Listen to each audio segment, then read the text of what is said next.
puonj nyithindwa ECD wang'edho. Gavana ma kaunti ma Trans Nzoia George Natembeya ochaka yanga chenro mag loso apaya mondo mi okony weche wuoth moloyo ne jopur matero yuto mag chiro. Kana olose chako tielo mokwongo mar loso apaya mabor romo ndamo 800 mar nengo mar $20 million. Natembeya ojiwo jodak mondo mi osir apisas mag migao mar lo mondo mi chenro no mar gero apaya ochop kare.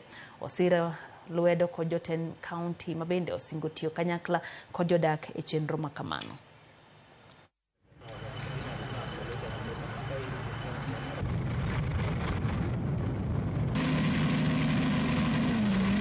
Tuko na program ya kutengeneza na kumaintain barabara. Na hii kazi tunafanya katika ward zote 25. Tunashirikiana county assembly na county executive. Tunapeana proposals ya fedha, alafu county assembly wanapitisha. So ile awamu ya kwanza ambayo tunafanya kwa kila ward ni mambo ya grading ya barabara. Tunalima. Kuna sehemu zingine ambazo pia tunafanya bit of graveling, kuweka maram na ukanyaga. Lengo ni kuhakikisha kwamba barabara zetu zote zinapitika. Tuli inherit infrastructure ambayo ilikuwa completely dilapidated. Hakukuwa na barabara hata.